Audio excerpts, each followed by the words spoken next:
இல்லை உங்களுக்கே நான் சொல்கிறேன், நீங்கள் இங்கே இந்த ஜபத்தில் இருக்கிறவங்க இன்னொருத்தருடைய வீட்டில் போய் ஒரு அரை மணி நேரம் நீங்கள் உட்காரும்போது, இன்னொருத்தருடைய வீட்டில் போய் நம்ம அரை மணி நேரம் உட்கார்றோமே அப்படின்ற ஒரு உணர்வு நமக்கு வேண்டாமா? நீங்கள் தப்பாக நினச்சிடாதீங்க, பாஸ்டர் இவ்வளோ கடினமாக என்ன பண்ண முடியும்? அப்படி இருக்குது இன்னைக்கு, அப்படி இருக்குது. என் குடும்பம் வீட்டில் பால் பாத்திரம் இன்னும் கழுவலை, வீட்டில் இன்னும் சமையலே ஆக்கலை, வீட்டில் இன்னும் துவைக்கக்கூடிய துணி நிறைய இருக்குது, வீட்டில் இன்னும் நிறைய இடத்துல அழுக்கு படிஞ்சே கிடக்குது. எல்லாத்தையும் விட்டுட்டு இன்னொரு வீட்டில் போய் உங்களுக்கு ஏதாவது சமையலுக்கு ஏதாவது ஹெல்ப் பண்ணணுமாக்கா? இல்லை நீங்கள் துவைக்கிறீங்களா, அப்படியே நான் மேலே காய போட்டுறட்டுமா? பேசிட்டே அப்படி காய போட்டுருவோமா?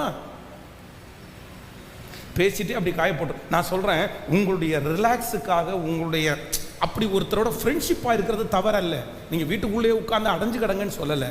ஆனால் என்ன முக்கியம் அப்படின்னு சொன்னால், உங்களை என்னைக்கு நீங்கள் பார்க்க போகிறீங்க?